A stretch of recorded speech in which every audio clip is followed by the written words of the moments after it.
नमस्कार प्रेक्षकांनो, ठरलं तर मग या मालिकेच्या पुढील भागामध्ये आपण पाहणार आहोत की अर्जुन कोर्टामध्ये निर्दोष असल्याचे पुरावे आणू शकला नाही. त्यामुळे ॲडव्होकेट प्रभू म्हणत असतात की अर्जुन सुभेदार निर्दोष असल्याचे पुरावे वेळेत हजर होत नसतील तर याचा अर्थ त्यांनीच हा खून केलेला आहे. तेवढ्यात सायली म्हणत असते की पुरावे आहेत आणि ते घेऊन येत आहे माझी मैत्रीण. आता येईलच ती. इतक्यात प्रिया इकडे सँडीला पकडायला गेलेली असते. ती खूपच रागवलेली असते आणि म्हणत असते की माझ्या विरोधातले पुरावे तू त्या सायलीला देणार आहेस, तुझी हिंमत कशी झाली, असा तर ती सँडीला पकडून म्हणत असते. तेवढ्यातच तिकडून ईश्वरी गाडी घेऊन आलेली असते. तिच्याबरोबर काव्या सुद्धा मदतीला आलेली असते.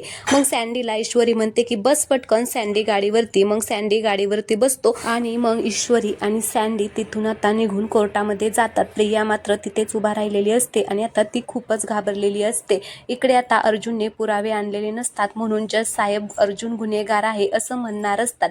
तेवढ्यातच ऊर्जा तिथे येते आणि म्हणत असते की थांबा, या खुनाच्या आय विटनेसला आम्ही आमच्या सोबत घेऊन आलेलो आहे. त्यावेळेस आता इकडे सगळेजण खूप खुश होतात आणि ती म्हणत असते की आता अर्जुन सुभेदार निर्दोष आहे हे कळेलच.